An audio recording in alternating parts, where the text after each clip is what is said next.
एक अनूठी यात्रा पर हम निकलते हैं। मनुष्य जाति के पास बहुत शास्त्र हैं, पर अष्टावक्र गीता जैसा शास्त्र नहीं। वेद फीके हैं, उपनिषद बहुत धीमी आवाज में बोलते हैं। गीता में भी ऐसा गौरव नहीं जैसा अष्टावक्र की संहिता में। कुछ बात ही अनूठी है।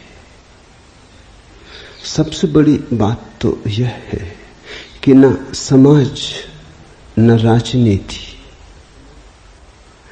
न जीवन की किसी और व्यवस्था का कोई प्रभाव अष्टावक्र के वचनों पर है।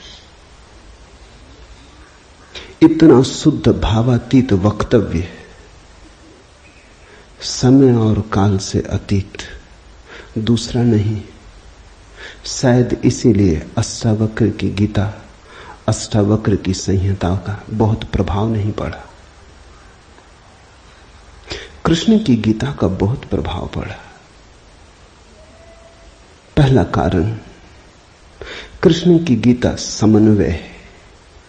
सत्य की उतनी चिंता नहीं जितनी समन्वय की चिंता है। समन्वय का आग्रह इतना गहरा है कि अगर सत्य थोड़ा खो भी जाए तो कृष्ण राजी है। कृष्ण की गीता खिचड़ी जैसी है, इसलिए सभी को भाती है, क्योंकि सभी का कुछ ना कुछ उसमें मौजूद है।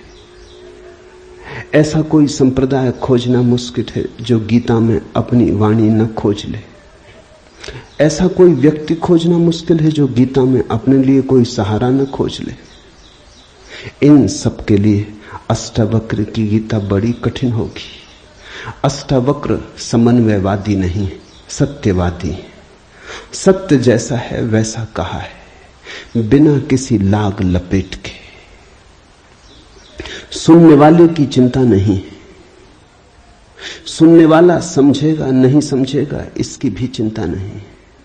सत्य का ऐसा शुद्धतम वक्तव्य न पहले कहीं हुआ, न फिर बाद में कभी हो सका।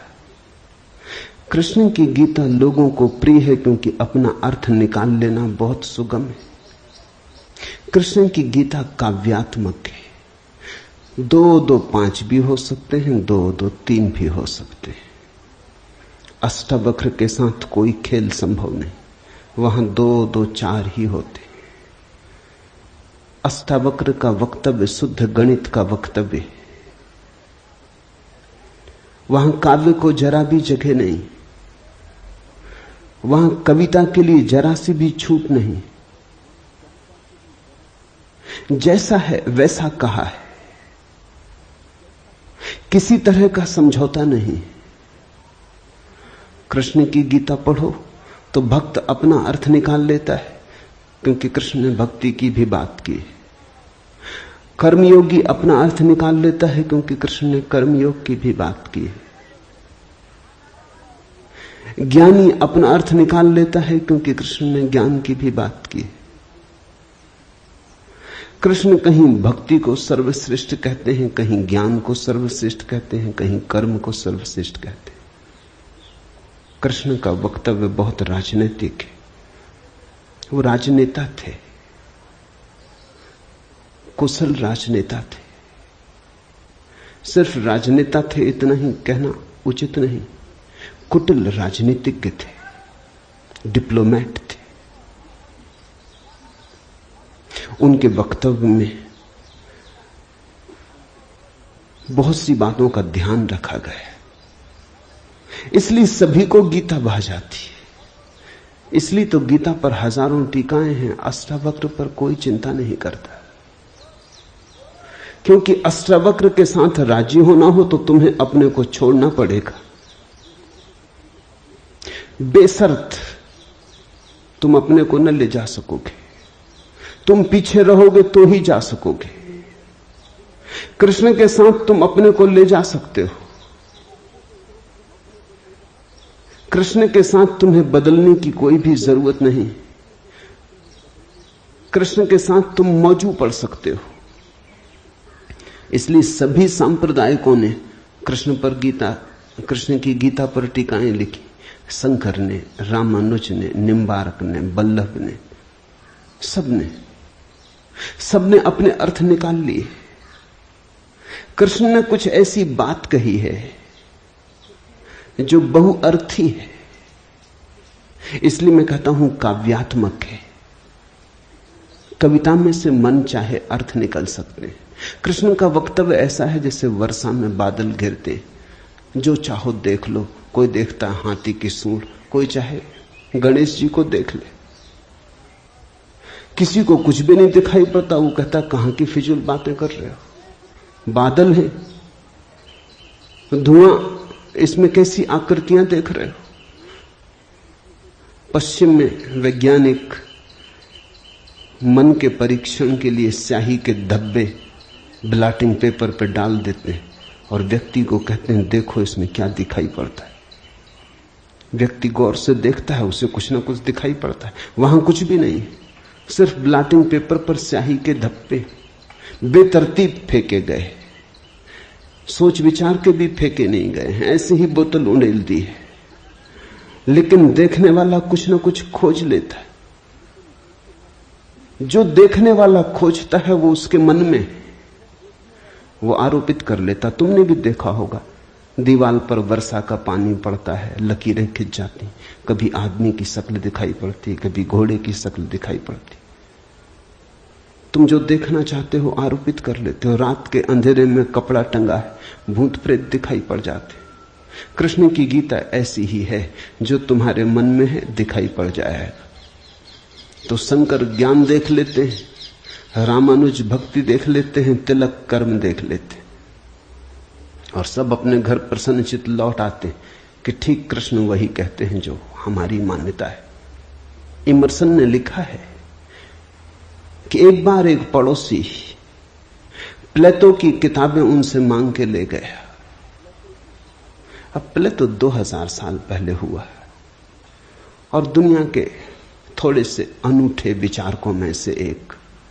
कुछ दिनों बाद इमर्सन ने कहा किताबें पढ़नी हो तो वापस करने। वो पड़ोसी लौटा गया। इमर्सन ने पूछा कैसी लगी। उस आदमी ने कहा कि ठीक इस आदमी प्लेटो के विचार मुझसे मिलते जुलते। कई दफे तो मुझे ऐसा लगा कि इस आदमी को मेरे विचारों का पता कैसे चल गया। प्लेटो 2000 साल पहले हुआ है। इसको शक हो रहा है कि इसने कहीं मेरे विचार तो नहीं चुरा लिए। कृष्ण में ऐसा शक बहुत बार होता है, इसलिए कृष्ण पर सदियां बीत गईं, टीकाएं चलती जाती। हर सदी अपना अर्थ खोज लेती है, हर व्यक्ति अपना अर्थ खोज लेता है। कृष्ण की गीता स्याही के धब्बों जैसी एक कुशल राजनीतिज्ञ का वक्तव्य है। अष्टावक्र की गीता में तुम कोई अर्थ ना खोज पाओगे। तुम अपने को छोड़ के चलोगे तो ही अष्टावक्र की गीता स्पष्ट होगी।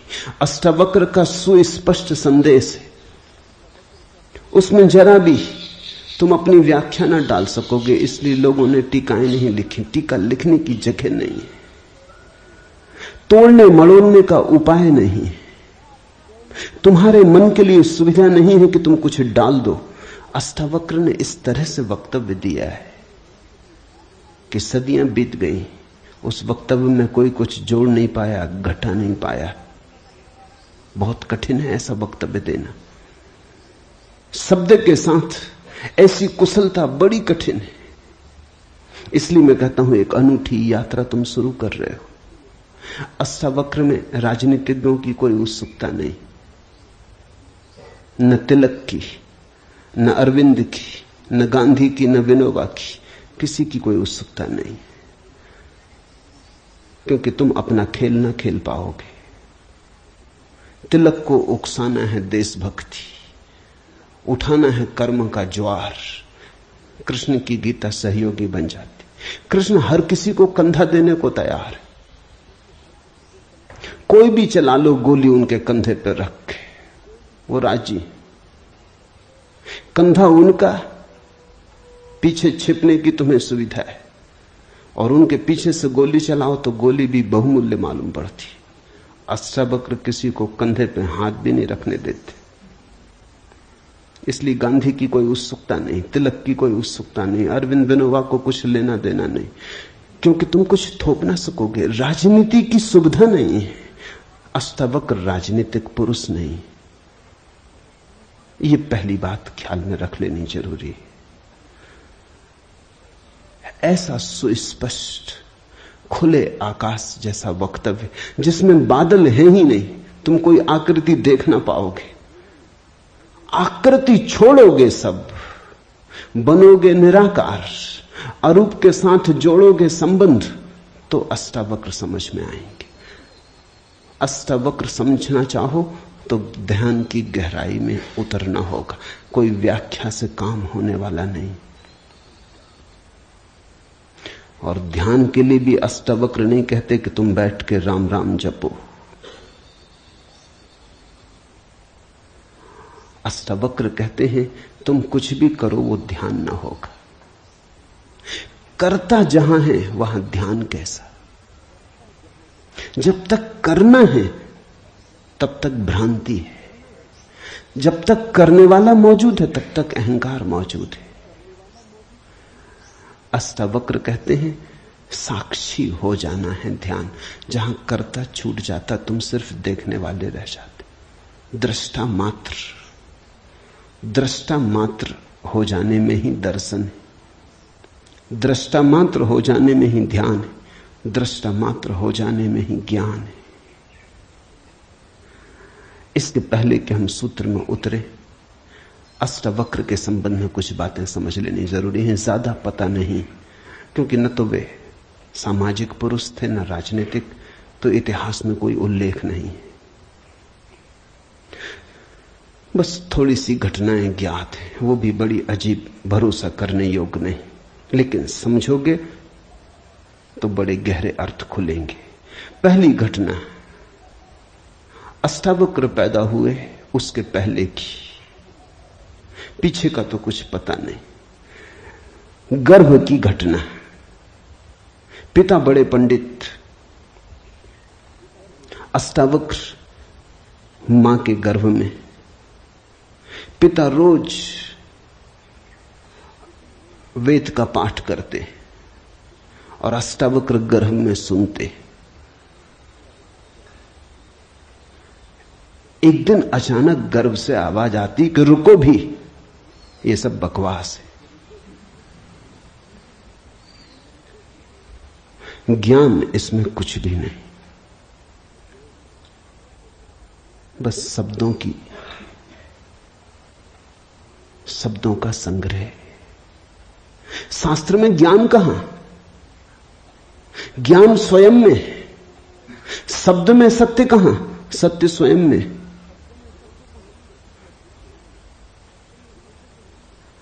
पिता स्वभावतः नाराज हुए। एक तो पिता, फिर पंडित, और गर्भ में छिपा हुआ बेटा इस तरह की बात कहे, अभी पैदा भी नहीं हुआ। क्रोध में आ गए, आग बबूला हो गए। पिता का अहंकार चोट खा गया। फिर पंडित का अहंकार। बड़े पंडित थे, बड़े विवादी थे, शास्त्रार्थी थे। क्रोध में अभिशाप दे दिया कि जब पैदा होगा तो 8 अंगों से टेढ़ा होगा, इसलिए नाम अष्टावक्र। 8 जगह से कुबड़े पैदा हुए, 8 जगह से ऊंट की भांति इर्छे तिरछे। पिता ने क्रोध में शरीर को विक्षत कर दिया। ऐसी और भी कथाएं हैं। कहते हैं बुद्ध जब पैदा हुए तो खड़े खड़े पैदा हुए। मां खड़ी थी वृक्ष के तले, खड़े खड़े मां खड़ी थी, खड़े खड़े पैदा हुए। जमीन पर गिरे नहीं कि चले, 7 कदम चले। 8वें कदम पर रुककर 4 आर्य सत्यों की घोषणा की कि जीवन दुख है। अभी 7 कदम ही चले हैं पृथ्वी पर कि जीवन दुख है। कि दुख से मुक्त होने की संभावना है, कि दुख मुक्ति का उपाय है, कि दुख मुक्ति की अवस्था है, निर्वाण की अवस्था है। लाओत्सु के संबंध में कथा है कि लाओत्सु बूढ़े पैदा हुए, 80 वर्ष के पैदा हुए, 80 वर्ष तक गर्भ में ही रहे। कुछ करने की चाह ही न थी तो गर्भ से निकलने की चाह भी न हुई, कोई वासना ही न थी तो संसार में आने की भी वासना न हुई। जब पैदा हुए तो सफेद बाल थे, 80 वर्ष के बूढ़े थे।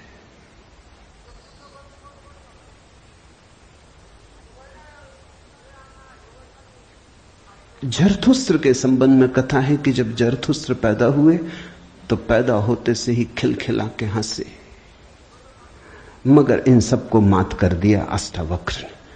ये तो पैदा होने की बात है।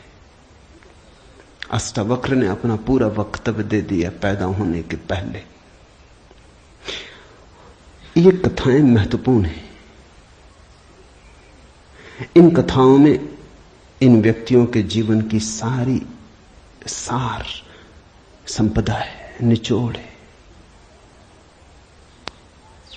बुद्ध ने जो जीवन भर में कहा उसका निचोड़। बुद्ध ने अष्टांगिक मार्ग का उपदेश दिया तो 7 कदम चले, 8वें पर रुक गए। 8 अंग हैं कुल। पहुंचने की अंतिम अवस्था है सम्यक समाधि। उस समाधि की अवस्था में ही पता चलता है जीवन के पूरे सत्य का। वो 4 आर्य सत्यों की घोषणा करती। लाओत्सु बूढ़ा पैदा हुआ। लोगों को 80 साल लगते हैं, तब भी ऐसी समझ नहीं आ पाती। बूढ़े होकर भी लोग बुद्धिमान कहां हो पाते। बूढ़ा होना और बुद्धिमान होना पर्यायवाची तो नहीं। बाल तो धूप में भी पकाए जा सकते हैं। लाओत्सु की कथा इतना ही कहती है कि अगर जीवन में त्वरा हो, तीव्रता हो, तो जो 80 साल में घटता है वो 1 क्षण में घट सकता है। प्रज्ञा की तीव्रता हो तो 1 क्षण में घट सकता है। बुद्धि मलिन हो तो 80 साल में भी कहां घटता है। जरथुस्त्र जन्म के साथ ही हंसे। जरथुस्त्र का धर्म अकेला धर्म है दुनिया में जिसको हंसता हुआ धर्म कह सकते। अति पार्थिव पृथ्वी का धर्म है। इसलिए तो पारसी दूसरे धार्मिकों को धार्मिक नहीं मालूम होते, नाचते गाते प्रसन्न। जरथुस्त्र का धर्म हंसता हुआ धर्म है, जीवन के स्वीकार का धर्म है, निषेध नहीं है, त्याग नहीं है। तुमने कोई पारसी साधु देखा? नंग धड़ंग खड़ा हो जाए, छोड़ दे, धूप में खड़ा हो जाए, धूनी रमा के बैठ जाए? नहीं, पारसी धर्म में जीवन को सताने, कष्ट देने की कोई व्यवस्था नहीं। जरथुस्त्र का सारा संदेश यही है कि जब हंसते हुए परमात्मा को पाया जा सकता है तो रोते हुए क्यों पाना। जब नाचते हुए पहुंच सकते हैं उस मंदिर तक तो नाहक कांटे क्यों बोने। जब फूलों के साथ जाना हो सकता है तो ये दुखवाद क्यों। इसलिए ठीक है, प्रतीक ठीक है कि जरथुस्त्र पैदा होते हंसे। इन कथाओं में इतिहास मत खोजना, ऐसा हुआ है ऐसा नहीं है, लेकिन इन कथाओं में एक बड़ा गहरा अर्थ है। तुम्हारे पास एक बीज पड़ा है। जब तुम बीज को देखते हो तो इससे पैदा होने वाले फूल की कोई भी तो खबर नहीं मिलती। ये क्या हो सकता है इसकी भनक भी तो नहीं आती। ये कमल बनेगा, खिलेगा, जल में रहेगा और जल से अछूता रहेगा, सूरज की किरणों पर नाचेगा और सूरज भी ईर्षालु होगा इसके सौंदर्य से, इसकी कोमलता से। इसके अपूर्व गरिमा, इसके प्रसाद से इसकी सुगंध आकाश में उड़ेगी। ये बीज को देखकर तो पता भी नहीं चलता। बीज को तो देख के इसकी कोई कल्पना भी नहीं कर सकता, अनुमान भी नहीं कर सकता। लेकिन एक दिन ये घटता है। तो दो तरह से हम सोच सकते हैं। या तो हम बीज को पकड़ लें जोर से और हम कहें जो बीज में दिखाई नहीं पड़ा वो कमल में भी घट नहीं सकता। ये भ्रम है, ये धोखा है, ये झूठ है। जिनको हम तर्कनिष्ठ कहते हैं, संदेहशील कहते हैं, उनका यही आधार है। वो कहते हैं जो बीज में नहीं दिखाई पड़ा वो फूल में हो नहीं सकता, कहीं भ्रांति हो रही है। इसलिए संदेहशील व्यक्ति बुद्ध को मान नहीं पाता, महावीर को स्वीकार नहीं कर पाता, जीसस को अंगीकार नहीं कर पाता, क्योंकि वो कहते हैं हमने जाना इनको। जीसस अपने गांव में आए, बड़े हैरान हुए, गांव के लोगों ने कोई चिंता ही न की। जीसस का वक्तव्य है कि पैगंबर की अपने गांव में पूजा नहीं होती। कारण क्या रहा होगा, क्यों नहीं होती गांव में पूजा पैगंबर की?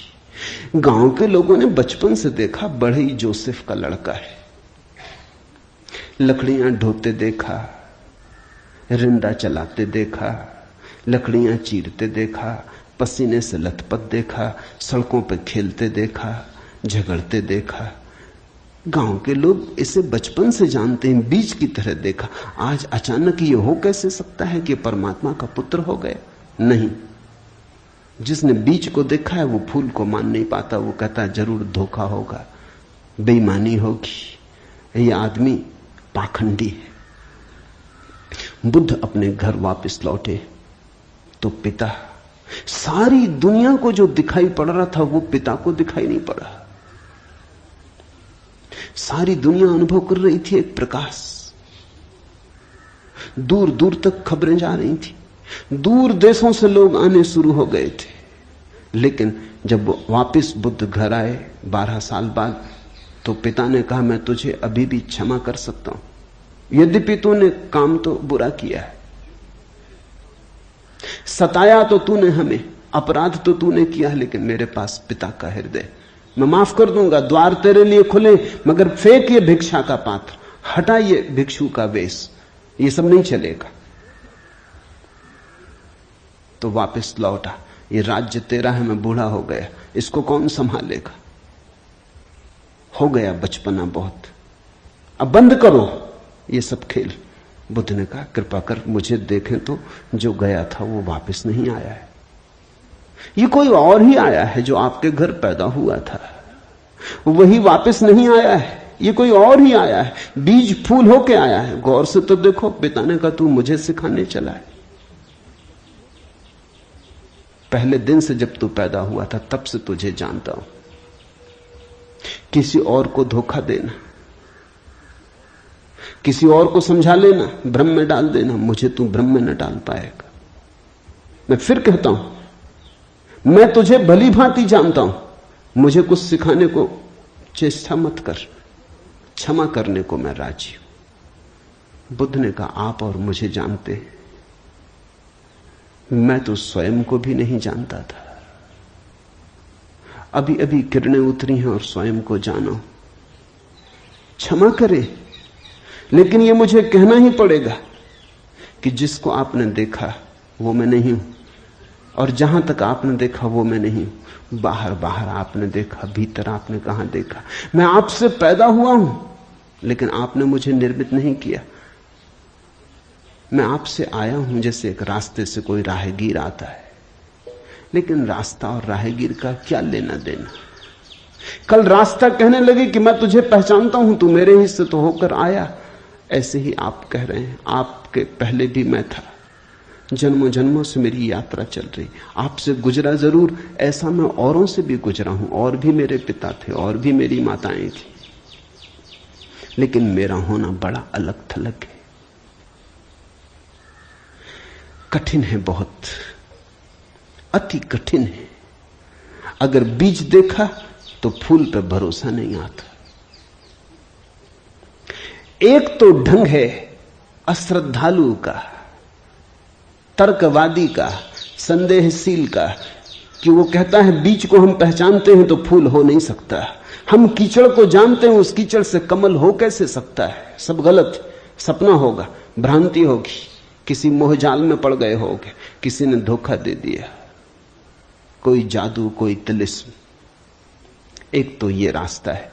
एक रास्ता है श्रद्धालु का, प्रेमी का, भक्त का, सहानुभूति से भरे हृदय का।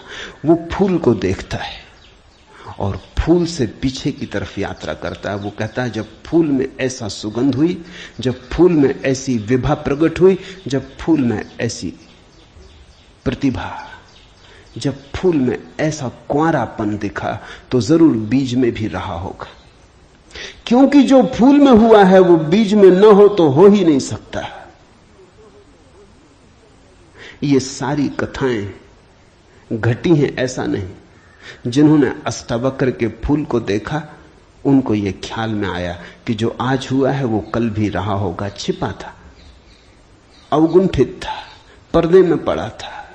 जो आज है अंत में है वो प्रथम भी रहा होगा। जो मृत्यु के क्षण में दिखाई पड़ रहा है वो जन्म के क्षण में भी मौजूद रहा होगा, अन्यथा पैदा कैसे होता। तो एक तो ढंग है फूल से पीछे की तरफ देखना और एक है बीज से आगे की तरफ देखना। गौर से देखो तो दोनों में सारसूत्र एक ही है, दोनों की आधार भित्ति एक ही है, लेकिन कितना जमीन आसमान का अंतर हो जाता है। जो बीज वाला है वो भी ये कह रहा है कि जो बीज में नहीं है वो फूल में कैसे हो सकता है, ये उसका तर्क है। फूल वाला भी यही कह रहा है, वो कह रहा है जो फूल में है वो बीज में भी होना ही चाहिए। दोनों का तर्क तो एक है, लेकिन दोनों के देखने के ढंग अलग है। बड़ी अड़चन। मुझसे कोई पूछता था कि आपके साथ बचपन में बहुत लोग पढ़े होंगे, स्कूल में, कॉलेज में, वे दिखाई नहीं पड़ते, वे कैसे दिखाई पड़ सकते? उनको बड़ी अड़चन है, वो भरोसा नहीं कर सकते, अति कठिन है उन्हें। कल ही मेरे पास रायपुर से किसी ने एक अखबार भेजा, श्री हरशंकर परसाई ने एक लेख मेरे खिलाफ लिखा है। वो मुझे जानते हैं, कॉलेज के दिनों से जानते हैं, हिंदी के मूर्धन्य व्यंग लेखक हैं। मेरे मन में उनकी कृतियों का आदर है। लेख में उन्होंने लिखा है कि जबलपुर की हवा में कुछ खराबी है, यहां धोखेबाज और धूर्ती पैदा होते, जैसे रजनीश, महेश योगी, मुंदड़ा, 3 नाम उन्होंने गिनाए। धन्यवाद उनका, कम से कम मेरा नाम नंबर 1 तो गिनाया। इतनी याद तो रखी, एकदम बिसार नहीं दिया, बिल्कुल भूल गए हो ऐसा नहीं। लेकिन अड़चन स्वाभाविक है, सीधी साफ है, मैं उनकी बात समझ सकता हूं। ये असंभव है बीज को देखा तो फूल में भरोसा। फिर जिन्होंने फूल को देखा उन्हें बीज में भरोसा मुश्किल हो जाता है। तो सभी महापुरुषों की जीवन कथाएं 2 ढंग से लिखी जाती हैं। जो उनके विपरीत हैं वो बचपन से यात्रा शुरू करते हैं, जो उनके पक्ष में है वो अंत से यात्रा शुरू करते हैं और बचपन की तरफ जाते हैं। दोनों एक अर्थ में सही है,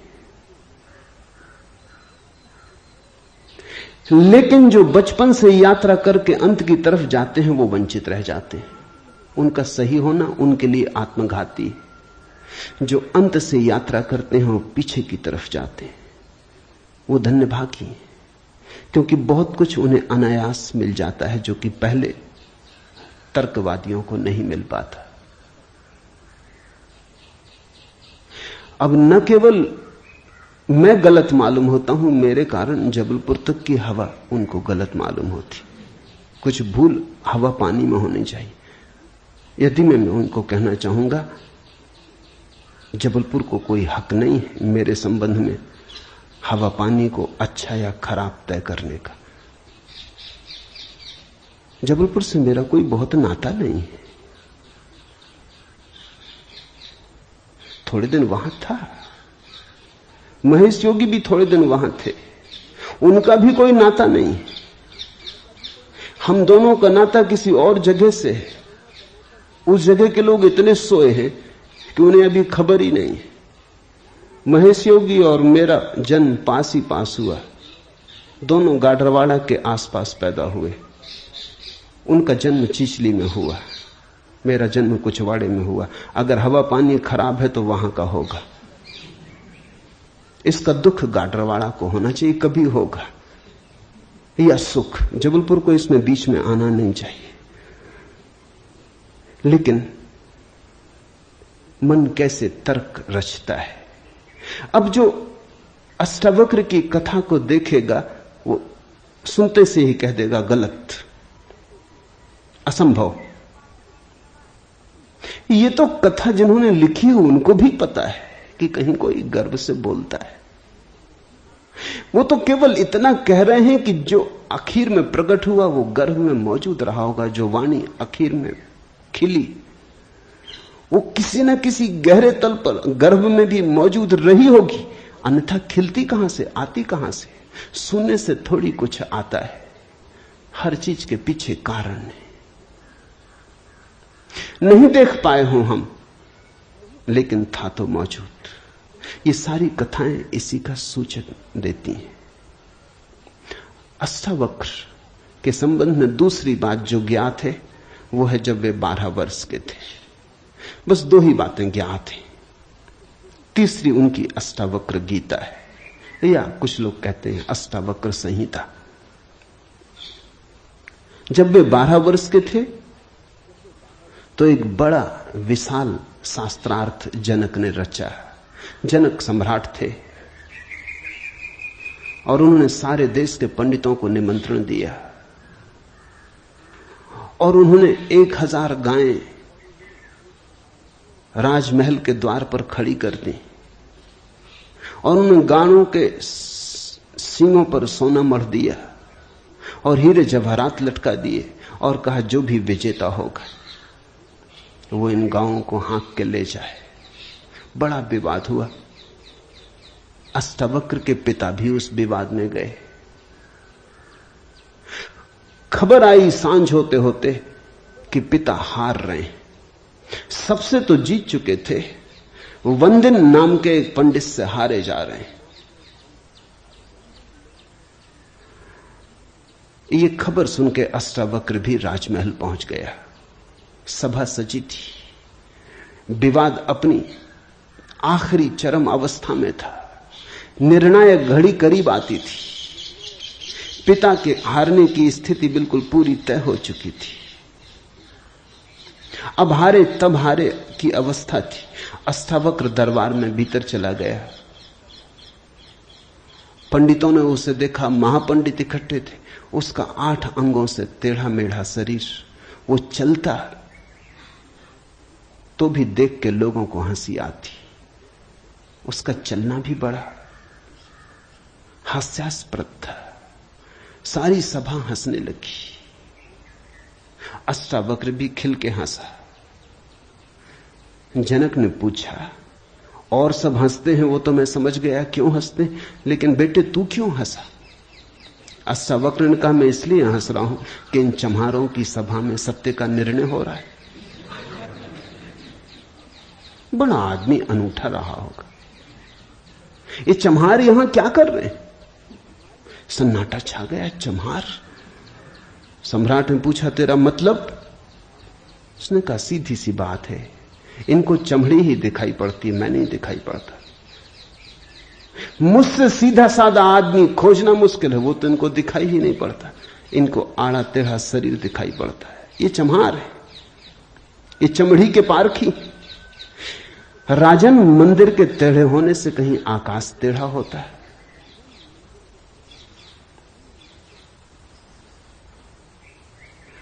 घड़े के फूटे होने से कहीं आकाश फूटता है?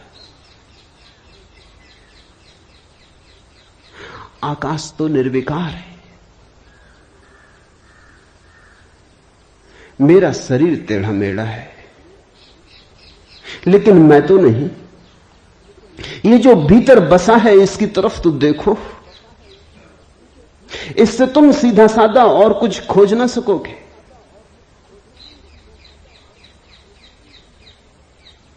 ये बड़ी चौंकाने वाली घोषणा थी। सन्नाटा छा गया होगा। जनक प्रभावित हुआ, झटका खाया। निश्चित ही कहां चम्हारों की भीड़ इकट्ठी करके बैठा है। खुद पे भी पश्चाताप हुआ, अपराध लगा कि मैं भी हंसा। उस दिन तो कुछ न कहते बना, लेकिन दूसरे दिन सुबह जब सम्राट घूमने निकला था तो राह पर अष्टावक्र दिखाई पड़ा। उतरा घोड़े से, पैरों में गिर पड़ा। सबके सामने तो हिम्मत न जुटा पाया। एक दिन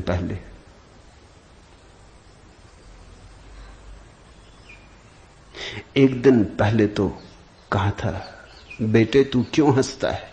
12 साल का लड़का था। उम्र तौली थी, आज उम्र नहीं तौली। आज घोड़े से उतर गया, पैर पर गिर पड़ा, साष्टांग दंडवत, और कहा, पधारें राजमहल, मेरी जिज्ञासाओं का समाधान करें। हे प्रभु, आए मेरे घर। बात मेरी समझ में आ गई। रात भर मैं सो ना सका। ठीक ही कहा, शरीर को ही जो पहचानते हैं उनकी पहचान गहरी कहां। आत्मा के संबंध में विवाद कर रहे हैं और अभी भी शरीर में रस और विरस पैदा होता है, घृणा, आकर्षण पैदा होता है। मर्त्य को देख रहे हैं, अमृत की चर्चा करते हैं। धन्य भाग मेरे कि आप आए और मुझे चौंकाया, मेरी नींद तोड़ दी। अब पधारो। राजमहल में उसने बड़ी सजावट कर रखी थी। स्वर्ण सिंहासन पर बिठाया था इस 12 साल के अष्टावक्र को और उससे जिज्ञासा की। पहला सूत्र जनक की जिज्ञासा है। जनक ने पूछा है, अष्टावक्र ने समझाया है। इससे ज्यादा अष्टावक्र के संबंध में और कुछ पता नहीं है, और कुछ पता होने की जरूरत भी नहीं। काफी है, इतना बहुत है। हीरे बहुत होते भी नहीं, कंकड़ पत्थर ही बहुत होते। हीरा एक भी काफी होता है। ये 2 छोटी सी घटनाएं हैं। एक तो जन्म के पहले की गर्भ से आवाज और घोषणा कि क्या पागलपन में पड़े हो, शास्त्र में उलझे हो, शब्द में उलझे हो, जागो, ये ज्ञान नहीं है, ये सब उधार है, ये सब बुद्धि का ही जाल है, अनुभव नहीं है, इसमें रंच मात्र भी सार नहीं है। कब तक अपने को भरमाए रखोगे? और दूसरी घटना, राजमहल में हंसना पंडितों का और कहना अष्टावक्र का कि जीवन में देखने की 2 दृष्टियां हैं, एक आत्मदृष्टि, एक चर्म दृष्टि। चम्हार चमड़ी को देखता है, प्रज्ञावान आत्मा को देखता है। तुमने गौर किया? चम्हार तुम्हारे चेहरे की तरफ देखते नहीं, वो जूते को ही देखता। असल में चम्हार जूते को देख के सब पहचान लेता तुम्हारे संबंध में कि आर्थिक हालत कैसी है, सफलता मिल रही कि विफलता मिल रही, भाग्य कैसा चल रहा, वो सब जूते में लिखा है।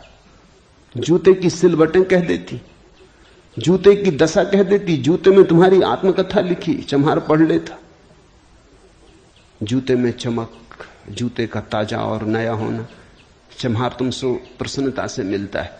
जूता ही उसके लिए तुम्हारी आत्मा का सबूत है। दर्जी कपड़े देखता है, तुम्हारा कोट कपड़ा देख के समझ लेता हालत कैसी। सबकी अपनी बंधी हुई दृष्टियां हैं। सिर्फ आत्मवान ही आत्मा को देखता है। उसकी कोई दृष्टि नहीं है, उसके पास दर्शन है। एक छोटी घटना और जो अष्टावक्र के जीवन से संबंधित नहीं, रामकृष्ण और विवेकानंद के जीवन से संबंधित है, लेकिन अष्टावक्र से उसका जोड़ है। फिर हम सूत्रों में प्रवेश करें। विवेकानंद रामकृष्ण के पास आए तब उनका नाम नरेंद्रनाथ था। विवेकानंद तो बाद में रामकृष्ण ने उनको पुकारा। जब आए रामकृष्ण के पास तो अति विवादी थे, नास्तिक थे, तर्कवादी थे, हर चीज के लिए प्रमाण चाहते थे। कुछ चीजें हैं जिनके लिए कोई प्रमाण नहीं, मजबूरी है। परमात्मा के लिए कोई प्रमाण नहीं है और प्रमाण नहीं, प्रेम के लिए कोई प्रमाण नहीं है और प्रमाण नहीं, सौंदर्य के लिए कोई प्रमाण नहीं है और प्रमाण नहीं है। अगर मैं कहूं देखो ये खजूरेना के वृक्ष कैसे सुंदर, और तुम कहो हमें तो कोई सौंदर्य दिखाई नहीं पड़ता, वृक्ष जैसे वृक्ष, सिद्ध करें मुश्किल हो जाएगी। कैसे सिद्ध करें कि सुंदर है? सुंदर होने के लिए सौंदर्य की परख चाहिए और तो कोई उपाय नहीं, आंख चाहिए और तो कोई उपाय नहीं। कहते हैं मजनू ने कहा कि लैला को जानना हो तो मजनू की आंख चाहिए। ठीक कहा, लैला को देखने का और कोई उपाय ही नहीं। मजनू को बुलाया था उसके गांव के राजा ने और कहा था तू पागल है, मैं तेरी लैला को जानता हूं, साधारण सी लड़की है, काली कलूटी, कुछ खास नहीं, तुझ पे मुझे दया आती। ये मेरे राजमहल की 12 लड़कियां खड़ी, ये इस देश की सुंदरतम स्त्रियां, इनमें से तू कोई भी चुन ले, ये तुझे रोते देख के मेरा भी प्राण रोता है। उसने देखा और उसने कहा इनमें तो लैला कोई भी नहीं, ये तो लैला के मुकाबले तो दूर, उसके चरण की धूल भी नहीं। सम्राट कहने लगा मजनू तू पागल है। मजनू ने कहा यह हो सकता है, लेकिन एक बात आपसे कहना चाहता हूं, लैला को देखना हो तो मजनू की आंख चाहिए।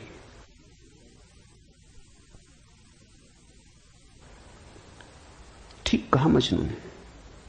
अगर वृक्षों के सौंदर्य को देखना हो तो कला की आंख चाहिए और कोई प्रमाण नहीं। अगर किसी के प्रेम को पहचानना हो तो प्रेमी का हृदय चाहिए और कोई प्रमाण नहीं। और परमात्मा तो इस जगत के सारे सौंदर्य और सारे प्रेम और सारे सत्य का इकट्ठा नाम है।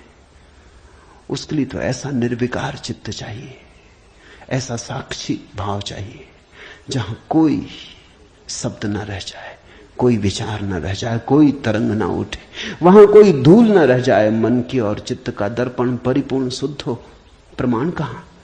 रामकृष्ण से विवेकानंद ने कहा प्रमाण चाहिए।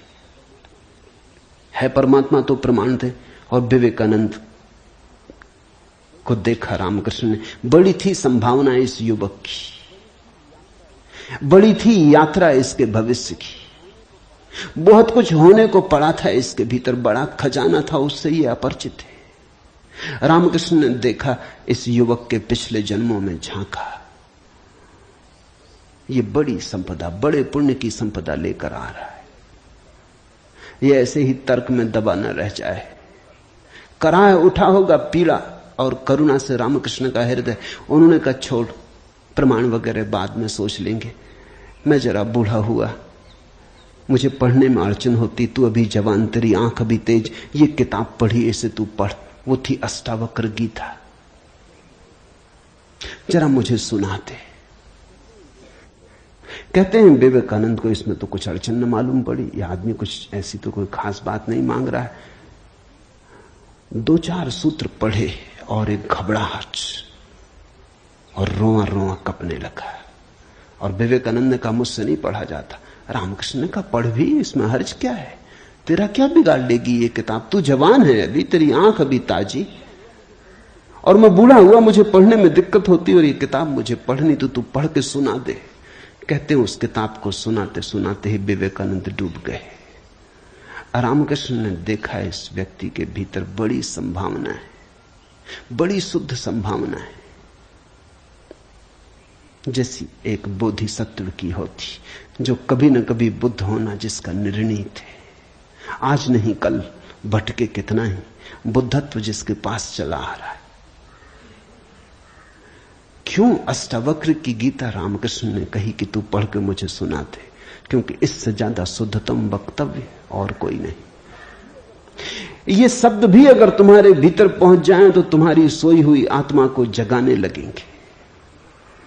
ये शब्द तुम्हें तरंगायित करेंगे, ये शब्द तुम्हें आह्लादित करेंगे, ये शब्द तुम्हें झकझोरेंगे। इन शब्दों के साथ क्रांति घटित हो सकती। अष्टावक्र की गीता को मैंने यूं ही नहीं चुना है, और जल्दी नहीं चुना, बहुत देर करके चुना है, सोच विचार के। दिन थे जब मैं कृष्ण की गीता पर बोला, क्योंकि भीड़ भाड़ मेरे पास थी। भीड़ भाड़ के लिए अष्टावक्र गीता का कोई अर्थ न था। बड़ी चेष्टा करके भीड़ भाड़ से छुटकारा पाया है। अब तो थोड़े से विवेकानंद यहां हैं, अब तो उनसे बात करनी है जिनकी बड़ी संभावना है। उन थोड़े से लोगों के साथ मेहनत करनी है जिनके साथ मेहनत का परिणाम हो सकता है। अब हीरे तराशने, कंकड़ पत्थरों पर यह छेनी खराब नहीं करनी, इसलिए चुनी है अष्टावक्र की गीता। तुम तैयार हुए हो इसलिए चुनी। पहला सूत्र, जनक ने कहा, हे प्रभु, पुरुष ज्ञान को कैसे प्राप्त होता है, और मुक्ति कैसे होगी, और वैराग्य कैसे प्राप्त होगा, यह मुझे कहिए। एतत् मम ब्रूहि प्रभो, मुझे समझाएं प्रभु। 12 साल के लड़के से सम्राट जनक का कहना, हे प्रभु, भगवान मुझे समझाएं। एतत् मम ब्रूहि, मुझे ना समझ को कुछ समझ दें, मुझे अज्ञानी को जगाएं। 3 प्रश्न पूछे हैं। कथम ज्ञानम, कैसे होगा ज्ञान? साधारणता तो हम सोचेंगे कि यह भी कोई पूछने की बात है, किताबों में भरा पड़ा है। जनक भी जानता था किताबों में भरा पड़ा है वो ज्ञान नहीं, वो केवल ज्ञान की धूल है, राख है। ज्ञान की ज्योति जब जलती है तो पीछे राख छूट जाती, राख इकट्ठी होती चली जाती, शास्त्र बन जाती। वेद राख है। कभी जलते हुए अंगारे थे, ऋषियों ने उन्हें अपनी आत्मा में जलाया था, फिर राख रह गए। फिर राख संयोजित की जाती, संग्रहित की जाती, सुव्यवस्थित की जाती। जैसे जब आदमी मर जाता है तो हम उसकी राख इकट्ठी कर लेते हैं, उसको फूल कहते हैं। बड़े मजेदार लोग हैं जिंदगी में जिसको फूल नहीं कहा। उसकी हड्डी वड्डियां इकट्ठी कर लाते हैं, कहते फूल संजोला है, फिर संभाल कर रखते, मंजूसा बनाते। जिसको जिंदगी में कभी फूल का आदर नहीं दिया, जिसको जिंदगी में कभी फूल की तरह देखा नहीं, जब मर जाता है आदमी पागल है, तब उसकी हड्डी को, राख को फूल कहते। ऐसे ही जब कोई बुद्ध जीवित होता है तब तुम सुनते नहीं। जब कोई महावीर तुम्हारे बीच से गुजरता है तब तुम नाराज होते हो। लगता है यह आदमी तुम्हारे सपने तोड़ रहा है या तुम्हारी नींद में दखल डाल रहा है। ये कोई जगाने का वक्त है? अभी अभी तो सपना आना शुरू हुआ था, अभी अभी तो जरा जीतना शुरू किया था जिंदगी में, अभी अभी तो दांव ठीक लगने लगे थे, तीर ठीक ठीक जगह पड़ने लगा था, और ये सज्जन आ गए, ये कहते हैं सब आसार है। अभी अभी तो चुनाव जीते थे, पद पे पहुंचने का रास्ता बना था, और ये महापुरुष आ गए, ये कहते हैं ये सब सपना है, इसमें कुछ सार नहीं, मौत आएगी सब छीन लेगी। छोड़ो भी, जब मौत आएगी तब देखेंगे, बीच में तो इस तरह की बातें मत उठाओ। लेकिन जब महावीर मर जाते, बुद्ध मर जाते, तब उनकी राख को हम इकट्ठी कर लेते हैं, फिर हम धम्म पद बनाते, वेद बनाते, फिर हम पूजा के फूल चढ़ाते। जनक भी जानता था कि शास्त्रों में सूचनाएं भरी पड़ी, लेकिन उसने पूछा कथम ज्ञानम, कैसे होगा ज्ञान? क्योंकि कितना ही जान लो ज्ञान तो होता ही नहीं। जानते जाओ, शास्त्र कंठस्थ कर लो, तोते बन जाओ, एक एक सूत्र याद हो जाए, पूरे वेद स्मृति में छप जाएं, फिर भी ज्ञान तो होता नहीं। कथम ज्ञानम, कैसे होता ज्ञान? कथम मुक्ति, मुक्ति कैसे होगी? क्योंकि जिसको तुम ज्ञान कहते हो वो तो बांध लेता उल्टे, मुक्त कहां करता। ज्ञान तो वही है जो मुक्त करे। जीसस ने कहा है सत्य वही है जो मुक्त करे, ज्ञान तो वही है जो मुक्त करे। ये ज्ञान की कसौटी है। पंडित मुक्त तो दिखाई नहीं पड़ता, बंधा दिखाई पड़ता है, मुक्ति की बातें करता है, मुक्त दिखाई नहीं पड़ता है, हजार बंधनों में बंधा हुआ मालूम पड़ता है। तुमने कभी गौर किया, तुम्हारे तथाकथित संत तुमसे भी ज्यादा बंधे हुए मालूम पड़ते। तुम शायद थोड़े बहुत मुक्त भी हो, तुम्हारे संत तुमसे भी ज्यादा बंधे, लकीर के फकीर हैं। न उठ सकते स्वतंत्रता से, न बैठ सकते स्वतंत्रता से, न जी सकते स्वतंत्रता से। कुछ दिनों पहले कुछ जैन साध्वियों की मेरे पास खबर आई कि वो मिलना चाहती, मगर श्रावक आने नहीं देते। ये भी बड़े मजे की बात हुई। साधु का अर्थ होता है जिसने फिक्र छोड़ी समाज की, जो चल पड़ा अरण्य की यात्रा पर, जिसने कहा अब न तुम्हारे आदर की मुझे जरूरत है, न सम्मान की। लेकिन साधु साध्वी कहते हैं श्रावक आने नहीं देते। वो कहते हैं वहां भूल के मत जाना, वहां गए तो ये दरवाजा बंद। ये कोई साधुता हुई? ये तो परतंत्रता हुई, गुलामी हुई। ये तो बड़ी उल्टी बात हुई। ये तो ऐसा हुआ कि साधु श्रावक को बदले, उसकी जगह श्रावक साधु को बदल रहा है।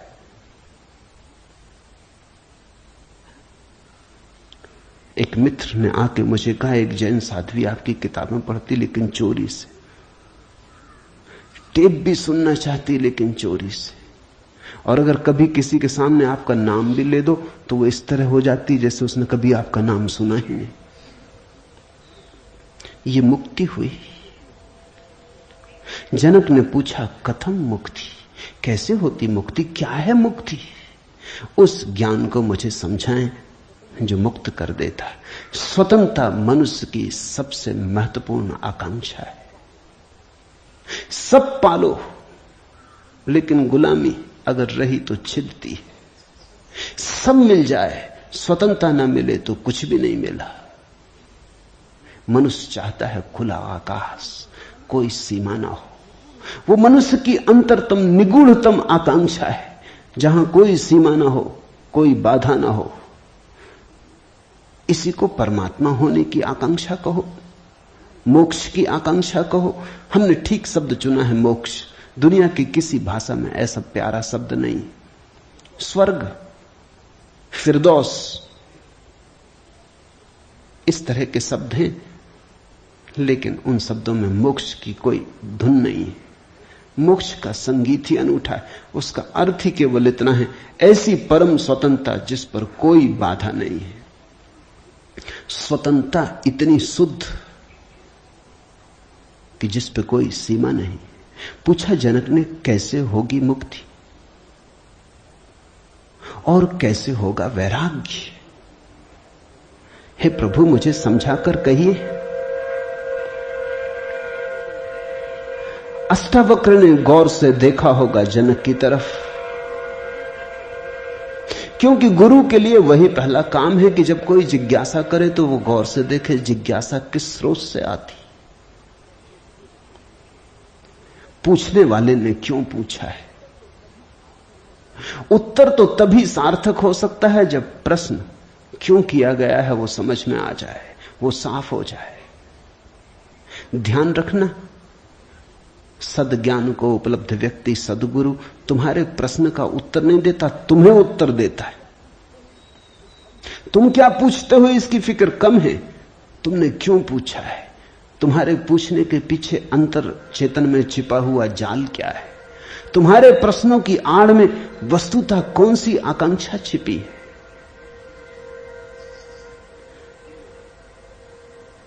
दुनिया में 4 तरह के लोग हैं, ज्ञानी, मुमुक्षु, अज्ञानी, मूढ़। और दुनिया में 4 ही तरह की जिज्ञासाएं होती। ज्ञानी की जिज्ञासा तो निशब्द होती, कहना चाहिए ज्ञानी की जिज्ञासा तो जिज्ञासा होती ही नहीं। जान लिया, जानने को कुछ बचा नहीं, पहुंच गए, चित्त निर्मल हुआ, शांत हुआ, घर लौट आए, विश्राम में आ गए। तो ज्ञानी की जिज्ञासा तो जिज्ञासा जैसी होती ही नहीं। इसका यह अर्थ नहीं कि ज्ञानी सीखने को तैयार नहीं होता। ज्ञानी तो सरल छोटे बच्चे की भांति हो जाता है, सदा तत्पर सीखने को। जितना ज्यादा तुम सीख लेते हो उतनी ही सीखने की तत्परता बढ़ जाती।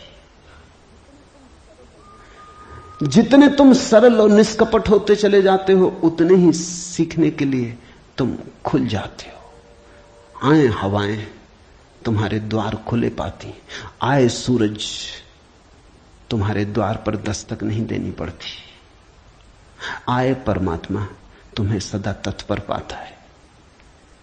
ज्ञानी ज्ञान को संग्रहित नहीं करता, ज्ञानी सिर्फ ज्ञान की क्षमता को उपलब्ध होता है। इस बात को ठीक से समझ लेना, क्योंकि पीछे यह काम पड़ेगी। ज्ञानी का केवल इतना ही अर्थ है कि जो जानने के लिए बिल्कुल खुला है, जिसका कोई पक्षपात नहीं, जानने के लिए जिसके पास कोई पर्दा नहीं, जिसके पास जानने के लिए कोई पूर्व नियोजित योजना ढांचा नहीं। ज्ञानी का अर्थ है ध्यानी, जो ध्यानपूर्ण है। तो देखा होगा अष्टावक्र ने गौर से जनक में झांक के, ये व्यक्ति ज्ञानी तो नहीं है, ये ध्यान को तो उपलब्ध नहीं हुआ है। अन्यथा इसकी जिज्ञासा मौन होती, उसमें शब्द ना होते।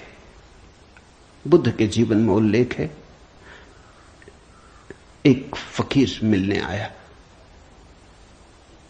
एक साधु मिलने आया, एक परिव्राजक घुमक्कड़। उसने आके बुद्ध से कहा, पूछने योग्य शब्द मेरे पास नहीं, क्या पूछना चाहता हूं उसे शब्दों में बांधने की मेरे पास कोई कुशलता नहीं। आप तो जानते ही हैं, समझ लें, जो मेरे योग को कहते हैं। यह ज्ञानी की जिज्ञासा है। बुद्ध चुप बैठे रहे, उन्होंने कुछ भी ना कहा। घड़ी भर बाद जैसे कुछ घटा। वो जो आदमी चुपचाप बैठा बुद्ध की तरफ देखता रहा था, उसकी आंख से आंसुओं की धार लग गई। चरणों में झुका, नमस्कार किया और कहा, धन्यवाद, खूब धन्यभागी हूं, जो लेने आया था आपने दिया। वो उठ के चला भी गया। उसके चेहरे पे अपूर्व आभा थी, वो नाचता हुआ गया। बुद्ध के आसपास के शिष्य बड़े हैरान हुए। आनंद ने पूछा, बनते भगवान, पहेली हो गई। पहले तो याद नहीं, कहता है कि मुझे पता नहीं कैसे पूछूं, पता नहीं किन शब्दों में पूछूं, ये भी पता नहीं क्या पूछने आया हूं। फिर आप तो जानते ही हैं सब, देख लें, मुझे जो मेरे लिए जरूरी हो कह दें। पहले तो ये आदमी ही जरा पहेली था, ये कोई ढंग हुआ पूछने का। और जब तुम्हें यही पता नहीं कि क्या पूछना, तो पूछना ही क्यों? पूछना क्या? खूब रही, फिर यही बात खत्म ना हुई, आप चुप बैठे सो चुप बैठे रह गए। आपको ऐसा कभी मौन देखा नहीं? कोई पूछता तो आप उत्तर देते। कभी कभी तो ऐसा होता कोई नहीं भी पूछता तो भी आप उत्तर देते। आपकी करुणा सदा बहती रहती। क्या हुआ अचानक कि आप चुप रह गए और आंख बंद हो गई? और फिर क्या रहस्यमय घटा कि वो आदमी रूपांतरित होने लगा। हमने उसे बदलते देखा, हमने उसे किसी और ही रंग में डूबते देखा, उसमें मस्ती आते देखी। वो नाचता हुआ गया है, आंसुओं से भरा हुआ, गदगद आह्लादित, वो चरणों में झुका। उसकी सुगंध हमें भी छुई। ये हुआ क्या? आप कुछ बोले नहीं, उसने सुना कैसे? और हम तो इतने दिनों से, वर्षों से आपके पास हैं। हम पर आपकी कृपा कम है क्या? ये प्रसाद जो उसे दिया हमें क्यों नहीं मिलता? लेकिन ध्यान रहे उतना ही मिलता है जितना तुम ले सकते हो। बुद्ध ने कहा सुनो, घोड़े, आनंद से घोड़े की बात की क्योंकि आनंद छत्री था, बुद्ध का चचेरा भाई था और बचपन से ही घोड़े का बड़ा शौक था। उसे घुड़सवार था, प्रसिद्ध घुड़सवार था, प्रतियोगी था बड़ा। उसने कहा सुन आनंद, बुद्ध ने कहा घोड़े 4 प्रकार के होते। एक तो मारो भी तो भी टस से मस नहीं होते, रद्दी से रद्दी घोड़े, जितना मारो उतना ही हठ योगी हो जाते हैं, बिल्कुल हट बांध के खड़े हो जाते। तुम मारो तो वो जिद्द बना लेते हैं कि देखें कौन जीतता। फिर दूसरे तरह के घोड़े होते हैं, मारो तो चलते हैं, न मारो तो नहीं चलते, कम से कम पहले से बेहतर।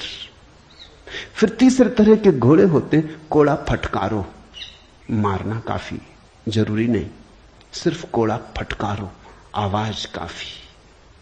और भी कुलीन होते, दूसरे से भी बेहतर। फिर आनंद, तुझे जरूर पता होगा ऐसे भी घोड़े होते हैं कि कोड़े की छाया देख के भागते हैं, फटकारना भी नहीं पड़ता। ये ऐसा ही घोड़ा था, छाया काफी। अष्टावक्र ने देखा होगा गौर से। जब तुम आके मुझसे कुछ पूछते हो तो तुम्हारे प्रश्न से ज्यादा महत्वपूर्ण सवाल तुम हो। कभी कभी तुम्हें भी ऐसा लगता होगा कि तुमने जो नहीं पूछा था वो मैंने उत्तर दिया है, और कभी कभी तुम्हें ऐसा भी लगता होगा कि शायद मैं टाल गया तुम्हारे प्रश्न को, बचाव कर गया, कुछ और उत्तर दे गया हूं। लेकिन सदा तुम्हारी भीतरी जरूरत ज्यादा महत्वपूर्ण। तुम क्या पूछते हो ये उतना महत्वपूर्ण नहीं, क्योंकि तुम्हें खुद ही ठीक पता नहीं तुम क्या पूछते हो, क्यों पूछते हो। उत्तर वही दिया जाता है जिसकी तुम्हें जरूरत है। तुम्हारे पूछने से कुछ तय नहीं होता। देखा होगा अष्टावक्र ने ज्ञानी तो नहीं है जनक, अज्ञानी है फिर क्या? अज्ञानी भी नहीं है, क्योंकि अज्ञानी तो अकड़ीला, अकड़ा से भरा होता है। अज्ञानी तो झुकना जानता ही नहीं। ये तो मुझ 12 साल की उम्र के लड़के के पैरों में झुक गया, साष्टांग दंडवत की। ये अज्ञानी के लिए असंभव है। अज्ञानी तो समझता है कि मैं जानता ही हूं, मुझे कौन समझाएगा। अज्ञानी अगर कभी पूछता भी है तो तुम्हें गलत सिद्ध करने को पूछता है, क्योंकि अज्ञानी तो ये मान के चलता है कि पता तो मुझे है ही, देखें इनको भी पता है या नहीं। अज्ञानी परीक्षा के लिए पूछता है। नहीं, इसकी आंखें जनक की तो बड़ी निर्मल है। मुझ 12 साल के अनजान अपरिचित लड़के को सम्राट होते हुए भी इसने कहा एतत् मम ब्रूहि प्रभो, हे प्रभु मुझे समझा के कहें। नहीं, ये विनयशील है, अज्ञानी तो नहीं। मूढ़ है क्या फिर? मूढ़ तो पूछते ही नहीं। मूढ़ों को तो पता ही नहीं कि जीवन में कोई समस्या है। मूढ़ और बुद्ध पुरुषों में एक समानता है, बुद्ध पुरुषों के लिए कोई समस्या नहीं रही, मूढ़ों के लिए अभी समस्या उठी ही नहीं। बुद्ध पुरुष समस्या के पार हो गए, मूढ़ अभी समस्या के बाहर है।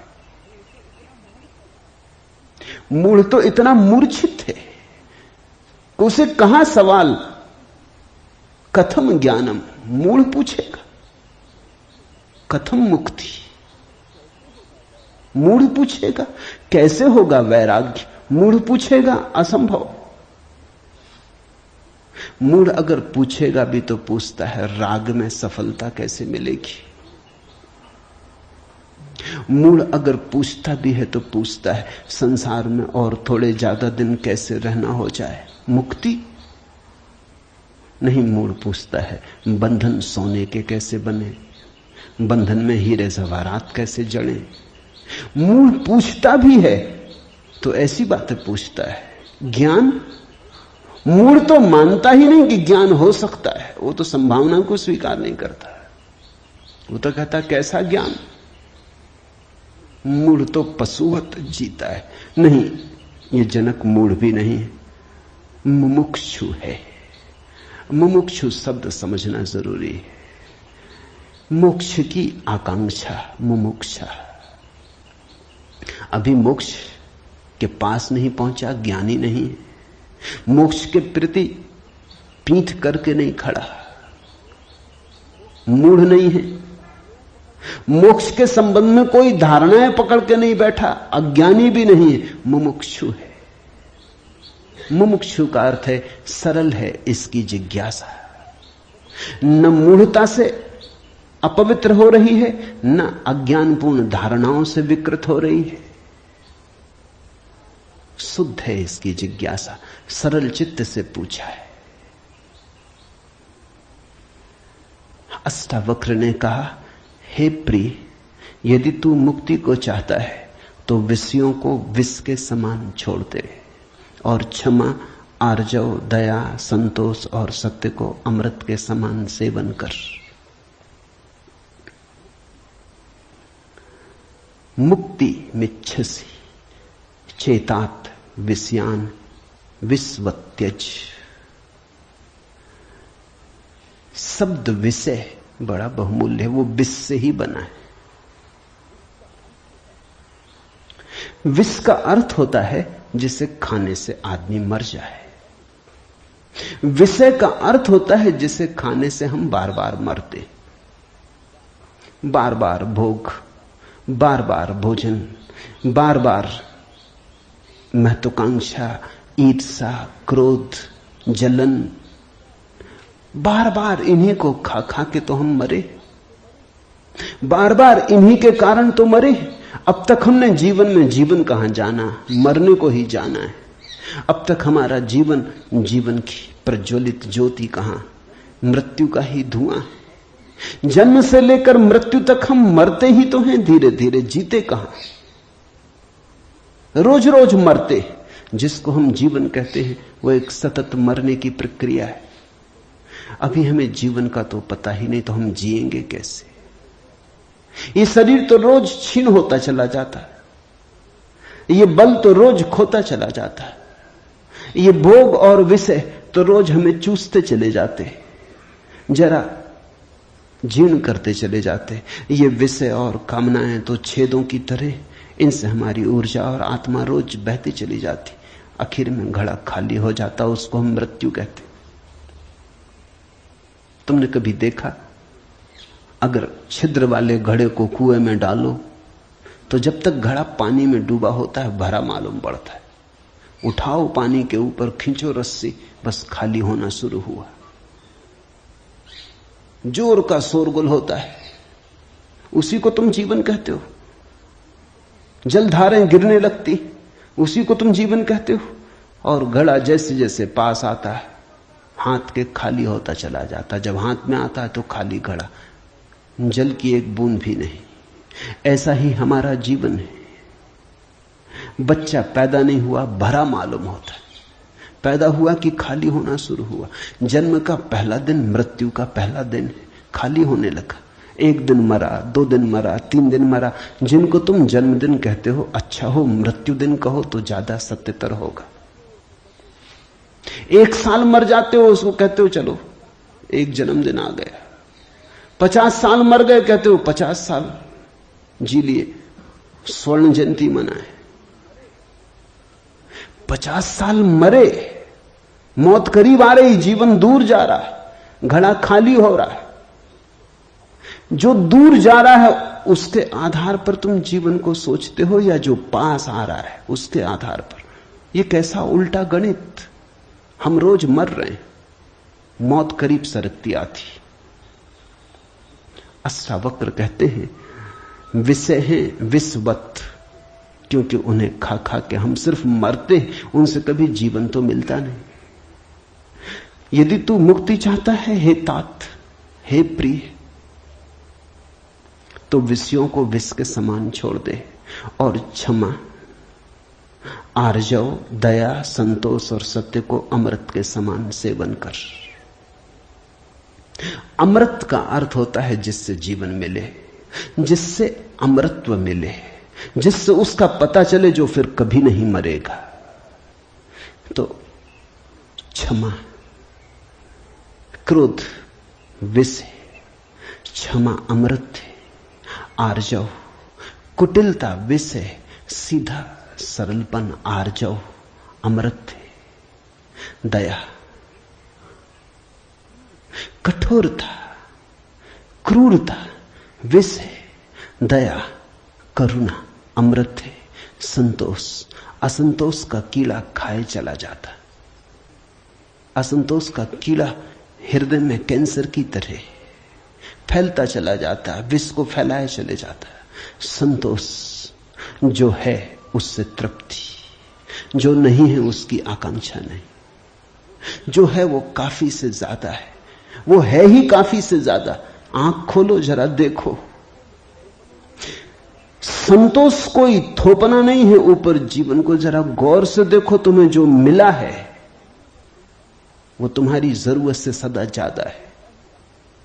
तुम्हें जो चाहिए वो मिलता ही रहा है, तुमने जो चाहा है वो सदा मिल गया है। तुमने दुख चाहा है तो दुख मिल गया है, तुमने सुख चाहा है तो सुख मिल गया है, तुमने गलत चाहा तो गलत मिल गया है। तुम्हारी चाह ने तुम्हारे जीवन को रचा है। चाह बीज है, फिर जीवन उसकी फसल है। जन्मों जन्मों में जो तुम चाहते रहे हो वही तुम्हें मिलता रहा है। कई बार तुम सोचते हो हम कुछ और चाह रहे हैं, जब मिलता है तो कुछ और मिलता है, तो तुम्हारे चाहने में भूल नहीं हुई है, सिर्फ तुमने चाहने के लिए गलत शब्द चुन लिया था। जैसे तुम चाहते हो सफलता, मिलती है विफलता, तुम कहते हो विफलता मिल रही, चाही तो सफलता थी। लेकिन जिसने सफलता चाही उसने विफलता को स्वीकार कर ही लिया, वो विफलता से भीतर डर ही गया है। विफलता के कारण ही तो सफलता चाह रहा है, और जब जब सफलता चाहेगा तब तक विफलता का ख्याल आएगा। विफलता का ख्याल भी मजबूत होता चला जाएगा। सफलता तो कभी मिलेगी, लेकिन रास्ते पर यात्रा तो विफलता में ही बीतेगी। विफलता का भाव संघरीभूत होगा, वो इतना संघरीभूत हो जाएगा कि वही एक दिन प्रकट हो जाएगा। तब तुम कहते हो कि हमने तो सफलता चाही थी, लेकिन सफलता के चाहने में तुमने विफलता को चाह लिया। लाओजू ने कहा है सफलता चाहिए विफलता मिलेगी। अगर सचमुच सफलता चाहिए हो, सफलता चाहना ही मत, फिर तुम्हें कोई विफल नहीं कर सकता। तुम कहते हो हमने सम्मान चाहा था, अपमान मिल रहा है। सम्मान चाहता ही वही व्यक्ति है जिसका अपने प्रति कोई सम्मान नहीं, वही तो दूसरों से सम्मान चाहता है। अपने प्रति जिसका अपमान है वही तो दूसरों से अपने अपमान को भर लेना चाहता है, ढांक लेना चाहता है। सम्मान की आकांक्षा इस बात की खबर है कि तुम अपने भीतर अपमानित अनुभव कर रहे हो। तुम्हें अनुभव हो रहा है कि मैं कुछ भी नहीं हूं, दूसरे मुझे कुछ बना दे, सिंहासन पे बिठा दे, फताकाएं फहरा दे, झंडे उठा ले मेरे नाम के, दूसरे कुछ कर दे। तुम भिखमंगे हो। तुमने अपना अपमान तो खुद कर लिया जब तुमने सम्मान चाहा, और यह अपमान गहन होता जाएगा। लाओत्सु कहता है मेरा कोई अपमान नहीं कर सकता, क्योंकि मैं सम्मान चाहता ही नहीं। ये सम्मान को पा लेना है। लाओज़ू कहता है मुझे कोई हरा नहीं सकता, क्योंकि जीत की हमने बात ही छोड़ दी। अब हराओगे कैसे? तुम उसी को हरा सकते हो जो जीतना चाहता है। अब ये जरा उलझा हुआ हिसाब है। इस दुनिया में सम्मान उन्हें मिलता है जिन्होंने सम्मान नहीं चाहा। सफलता उन्हें मिलती है जिन्होंने सफलता नहीं चाही, क्योंकि जिन्होंने सफलता नहीं चाही उन्होंने तो स्वीकार ही कर लिया कि सफल तो हम हैं ही, अब और चाहना क्या है। सम्मान तो हमारे भीतर आत्मा का है ही, अब और चाहना क्या है। परमात्मा ने सम्मान दे दिया तुम्हें पैदा करके, अब और किसका सम्मान चाहते हो? परमात्मा ने तुम्हें काफी गौरव दे दिया, जीवन दिया, यह सौभाग्य दिया कि आंख खोलो, देखो हरे वृक्षों को, फूलों को, पक्षियों को, कान दिए सुनो संगीत को, जलप्रपात के मरमर को, बोध दिया कि बुद्ध हो सको। अब और क्या चाहते हो? सम्मानित तो तुम हो गए, परमात्मा ने तुम्हें प्रमाण पत्र दिया। तुम भिखारी की तरह किन से प्रमाण पत्र मांग रहे हो? उनसे जो तुमसे प्रमाण पत्र मांग रहे। ये बड़ा मजेदार मामला है। दो भिखारी एक दूसरे के सामने खड़े भीख मांग रहे। ये भीख मिलेगी कैसे? दोनों भिखारी। तुम किससे सम्मान मांग रहे हो? किसके सामने खड़े हो? ये अपमान कर रहे हो तुम अपना, और यही अपमान गहन होता जाएगा। संतोष का अर्थ होता है देखो जो तुम्हारे पास है, देखो जरा आंख खोल के जो तुम्हें मिला ही है। ये अष्टावक्र की बड़ी बहुमूल्य कुंजी है, ये धीरे धीरे तुम्हें साफ होगी। अष्टावक्र की दृष्टि बड़ी क्रांतिकारी है, बड़ी अनूठी, जड़ मूल से क्रांति की है। संतोष और सत्य को अमृत के समान सेवन कर, क्योंकि असत्य के साथ जो जिएगा वो असत्य होता चला जाएगा। जो असत्य को बोलेगा, असत्य को जिएगा, स्वभावता असत्य से घिरता चला जाएगा। उसके जीवन से संबंध विच्छिन्न हो जाएंगे, जड़ें टूट जाएंगी। परमात्मा में जड़ें चाहते हो तो सत्य के द्वारा ही वे जड़ें हो सकती हैं। प्रामाणिकता और सत्य के द्वारा ही तुम परमात्मा से जुड़ सकते हो। परमात्मा से टूटना है तो असत्य का धुआं पैदा करो, असत्य के बादल अपने पास बनाओ। जितने तुम असत्य होते चले जाओगे उतने परमात्मा से दूर होते चले जाओगे। तू न पृथ्वी है, न जल है, न वायु है, न आकाश है। मुक्ति के लिए आत्मा को, अपने को, इन सब का साक्षी चैतन्य जान। सीधी सीधी बातें, भूमिका भी नहीं। अभी दो वचन नहीं बोले अष्टावक्र ने कि ध्यान आ गया, कि समाधि की बात आ गई। जानने वाले के पास समाधि के अतिरिक्त और कुछ जताने को है भी नहीं। वो दो वचन भी बोले, क्योंकि एकदम से अगर समाधि की बात होगी तो शायद तुम चौंक ही जाओगे, समझ ही ना पाओगे। मगर दो वचन और सीधी समाधि की बात आ गई। अष्टावक्र 7 कदम भी नहीं चलते, बुद्ध तो 7 कदम चले, 8वें कदम पे समाधि। अष्टावक्र तो पहला कदम ही समाधि का उठाते। तू न पृथ्वी है, न जल, न वायु, न आकाश। ऐसी प्रतीति में अपने को थिर कर। मुक्ति के लिए आत्मा को, अपने को, इन सब का साक्षी चैतन्य जान। साक्षी सूत्र है, इससे महत्वपूर्ण सूत्र और कोई भी नहीं। देखने वाले बनो, जो हो रहा है उसे होने दो, उसमें बाधा डालने की जरूरत नहीं। ये देह तो जल है, मिट्टी है, अग्नि है, आकाश है। तुम इसके भीतर तो वो दिए हो जिसमें ये सब जल, अग्नि, मिट्टी, आकाश, वायु प्रकाशित हो रही। तुम दृष्टा हो। इस बात को गहन करो। साक्षिणाम चिद्रूपम आत्मानम विद्धि। ये इस जगत में सर्वाधिक बहुमूल्य सूत्र है। साक्षी बनो।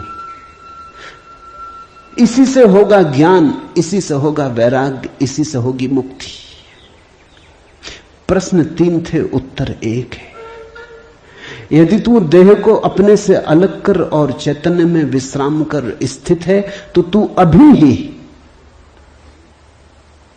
सुखी, शांत और बंध मुक्त हो जाएगा। इसलिए मैं कहता हूं यह जड़ मूल से क्रांति है। पतंजलि इतनी हिम्मत से नहीं कहते कि अभी ही। पतंजलि कहते हैं करो अभ्यास, यम नियम साधो, प्राणायाम प्रत्याहार आसन शुद्ध करो, जन्म जन्म लगेंगे तब सिद्धि है। महावीर कहते हैं पंच महाव्रत, और तब जन्म जन्म लगेंगे, तब होगी निर्जरा, तब कटेगा जाल कर्मों का। सुनो अष्टावक्र को, यदि देहम पृथकृत्य चित्ति विश्राम्य तिष्ठसि अधुनैव सुखी शांतो बंध मुक्तो भविष्यसि। अधुनैव, अभी, यहीं, इसी क्षण। यदि तू देह को अपने से अलग कर और चैतन्य में विश्राम कर स्थित है, अगर तूने एक बात देखनी शुरू कर दी कि देह मैं नहीं हूं, मैं करता और भोगता नहीं हूं, ये जो देखने वाला मेरे भीतर छिपा है, जो सब देखता है। बचपन था कभी तो बचपन देखा, फिर जवानी आई तो जवानी देखी, फिर बुढ़ापा आया तो बुढ़ापा देखा। बचपन नहीं रहा तो मैं बचपन तो नहीं हो सकता। आया और गया, मैं तो हूं। जवानी नहीं रही तो मैं जवानी तो नहीं हो सकता। आई और गई, मैं तो हूं। बुढ़ापा आया जा रहा है तो मैं बुढ़ापा नहीं हो सकता, क्योंकि जो आता है जाता है वो मैं कैसे हो सकता हूं। मैं तो सदा हूं। जिस पे बचपन आया, जिस पे जवानी आई, जिस पे बुढ़ापा आया, जिस पे हजार चीजें आई और गई, मैं वही शाश्वत हूं। स्टेशनों की तरह बदलती रहती बचपन, जवानी, बुढ़ापा, जन्म, यात्री चलता जाता। तुम स्टेशन के साथ अपने को एक तो नहीं समझ लेते। पूना की स्टेशन पर तुम ऐसा तो नहीं समझ लेते कि मैं पूना हूं। फिर पहुंचे मनमाड़ तो ऐसा तो नहीं समझ लेते कि मैं मनमाड़ हूं। तुम जानते हो कि पूना आई गई, मनमाड़ आया गया। तुम तो यात्री हो, तुम तो दृष्टा हो जिसने पूना देखी, पूना आई, जिसने मनमाड़ देखा, मनमाड़ आया। तुम तो देखने वाले हो। तो पहली बात, जो हो रहा है उसमें से देखने वाले को अलग कर लो। देह को अपने से अलग कर और चैतन्य में विश्राम। और करने योग्य कुछ भी नहीं है। जैसे लाओसु का सूत्र है समर्पण, वैसे अष्टावक्र का सूत्र है विश्राम, रेस्ट। करने का कुछ भी नहीं है। मेरे पास लोग आते हैं, वो कहते हैं ध्यान कैसे करें। वो प्रश्न ही गलत पूछ रहे हैं। गलत पूछते हैं तो मैं उनको कहता हूं करो। क्या करोगे? तो उनको बता देता हूं कि करो, कुछ ना कुछ तो करना ही पड़ेगा। अभी तुम्हें करने की खुजलाहट है तो उसे तो पूरा करना होगा। खुजली है तो क्या करोगे? बिना खुजाए नहीं बनता। लेकिन धीरे धीरे उनको करवा करवा के थका डालता हूं। फिर वो कहते हैं अब इससे छुटकारा दिलवाओ। अब कब तक ये करते रहे? उनको तो मैं तो पहले ही राजी था, लेकिन तुम्हें समझने में जरा देर लगी। अब विश्राम करो। ध्यान का आत्यंतिक अर्थ विश्राम है। चित्ती विश्राम में तिष्ठसि, जो विश्राम में ठहरा देता अपने चेतना को, जो होने मात्र में ठहर जाता, कुछ करने को नहीं। क्योंकि जिसे तुम खोज रहे हो वो मिला ही हुआ है। क्योंकि जिसे तुम खोज रहे हो उसे कभी खोया ही नहीं, उसे खोया नहीं जा सकता। वही तुम्हारा स्वभाव है। अयम आत्मा ब्रह्म, तुम ब्रह्म हो, अनल हक, तुम सत्य हो। कहां खोजते हो? कहां भागे चले जाते हो? अपने को ही खोजने कहां भागे चले जाते हो? रुको, ठहरो। परमात्मा दौड़ने से नहीं मिलता, क्योंकि परमात्मा दौड़ने वाले में छिपा है। परमात्मा कुछ करने से नहीं मिलता, क्योंकि परमात्मा करने वाले में छिपा है। परमात्मा के होने के लिए कुछ करने की जरूरत ही नहीं, तुम हो ही। इसलिए अष्टावक्र कहते हैं चित्ति विश्राम में, विश्राम करो, ढीले छोड़ो अपने को, ये तनाव छोड़ो। कहां जाते? कहीं जाने को नहीं, कहीं पहुंचने को नहीं। और चैतन्य में विश्राम, तो तू अभी ही इसी क्षण अधुनैव सुखी, शांत और बंध मुक्त हो जाएगा। अनूठा है वचन, नहीं कोई और शास्त्र इसका मुकाबला करता है। तू ब्राह्मण आदि वर्ण नहीं, और न तू कोई आश्रम वाला है, और न आंख आदि इंद्रियों का विषय। असंग और निराकार तू सबका, विश्व का साक्षी है, ऐसा जानकर सुखी हो। अब ब्राह्मण कैसे टीका लिखे? तू ब्राह्मण आदि वर्ण नहीं। अब हिंदू इस शास्त्र को कैसे सिर पे उठाएं, क्योंकि उनका तो सारा धर्म वर्ण और आश्रम पे खड़ा है। और ये तो पहले से ही अष्टावक्र जड़ काटने लगे। वो कहते हैं तू कोई ब्राह्मण नहीं है, न कोई शूद्र है, न कोई क्षत्रिय है। ये सब बकवास है, ये सब ऊपर के आरोपण है, ये सब राजनीति और समाज का खेल है। तू तो सिर्फ ब्रह्म है, ब्राह्मण नहीं, क्षत्रिय नहीं, शूद्र नहीं। तू ब्राह्मण आदि वर्ण नहीं, और न तू कोई आश्रम वाला है, और न तो यह है कि तू ब्रह्मचर्य आश्रम में है, कि गृहस्थाश्रम में है, कि वानप्रस्थ की संन्यास्त। कोई आश्रम वाला नहीं है। तू तो इन सारी स्थानों के भीतर से गुजरने वाला दृष्टा साक्षी। अष्टावक्र की गीता है, हिंदू दावा नहीं कर सकते हमारी। अष्टावक्र की गीता सबकी है। अगर अष्टावक्र के समय में मुसलमान होते, हिंदू होते, ईसाई होते, तो उन्होंने कहा होता न तू हिंदू है, न तू ईसाई है, न तू मुसलमान है। अब ऐसे अष्टावक्र को कौन मंदिर बनाए? इसके लिए कौन इसके शास्त्र को सिर पे उठाए? कौन दावेदार बने?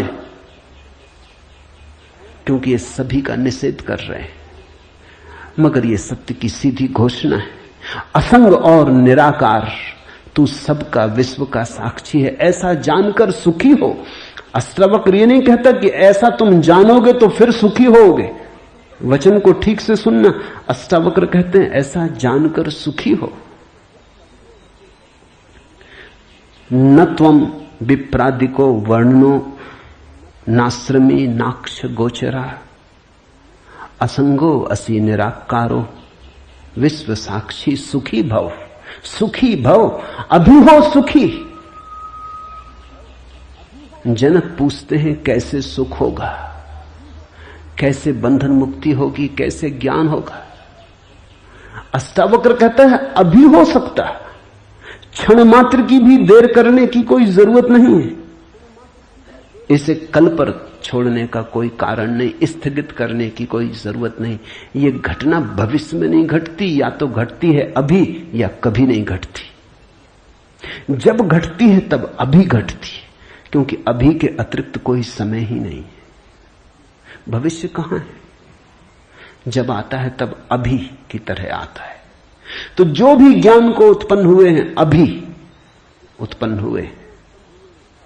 कभी पर मत छोड़ना, वो मन की चालाकी है।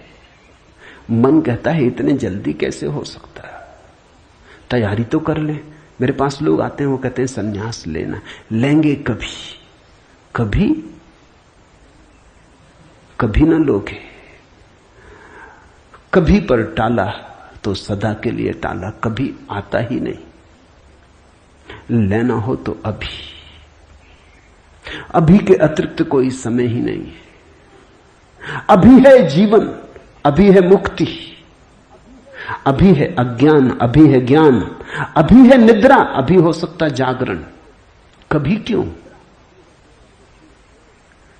कठिन होता मन को, क्योंकि मन कहता है तैयारी तो करने दो। मन कहता है कोई भी काम तैयारी के बिना कैसे घटता। आदमी को विश्वविद्यालय से प्रमाण पत्र लेना है तो वर्षों लगते, डॉक्टरेट करनी है तो 20-25 साल लग जाते, मेहनत करते करते फिर आदमी आके डॉक्टर हो पाता। अभी कैसे हो सकते? अष्टावक्र भी जानते, दुकान करनी हो तो अभी थोड़ी खुल जाएगी, इकट्ठा करना पड़े, आयोजन करना पड़े, सामान लाना पड़े, दुकान बनानी पड़े, ग्राहक खोजने पड़े, विज्ञापन भेजना पड़े, वर्षों लगते। इस जगत में कोई भी चीज अभी तो घटती नहीं, क्रम से घटती है। ठीक है, अष्टावक्र भी जानते हैं, मैं भी जानता हूं, लेकिन एक घटना यहां ऐसी है जो अभी घटती है, वो परमात्मा है। वो तुम्हारी दुकान नहीं, न तुम्हारा परीक्षालय, न तुम्हारा विश्वविद्यालय। परमात्मा क्रम से नहीं घटता, परमात्मा घट ही चुका है। आंख भर खोलने की बात है, सूरज निकल ही चुका है। सूरज तुम्हारे आंख के लिए नहीं रुका है कि तुम जब आंख खोलोगे तब निकलेगा। सूरज निकल ही चुका है, प्रकाश सब तरफ भरा ही है, अहिर्निश गूंज रहा उसका नाद, ओंकार की ध्वनि सब तरफ गूंज रही है, सतत अनाहत चारों तरफ गूंज रहा है। खोलो कान, खोलो आंख। आंख खोलने में कितना समय लगता है, उतना समय भी परमात्मा को पाने में नहीं लगता। पल तो लगता, पलक के झपने में। पल का अर्थ ही होता है जितना समय पलक को झपने में लगता उतना पल, मगर परमात्मा को पाने में पल भी नहीं लगता।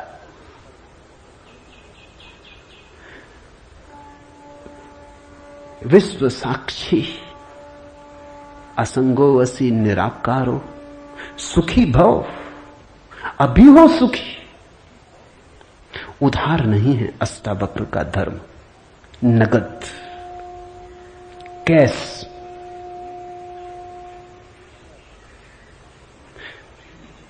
हे व्यापक, धर्म और अधर्म, सुख और दुख मन के।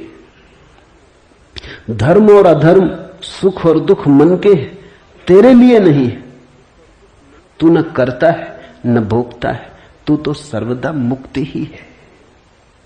मुक्ति हमारा स्वभाव है, ज्ञान हमारा स्वभाव है, परमात्मा हमारा होने का ढंग है, हमारा केंद्र है, हमारे जीवन की श्वास है, हमारा होना है। धर्मो अधर्मो सुखम दुखम मान सानी नते विभो। अष्टावक्र कहते हैं, हे व्यापक, हे विभावान, हे विभूति संपन्न, धर्म और अधर्म, सुख और दुख मन के, ये सब मन की ही तरंगे। बुरा किया, अच्छा किया, पाप किया, पुण्य किया, मंदिर बनाया, दान दिया, सब मन के। न करतासी न भोक्तासी, मुक्त एवासी सर्वदा। तू तो सदा मुक्त है, तू तो सर्वदा मुक्त है।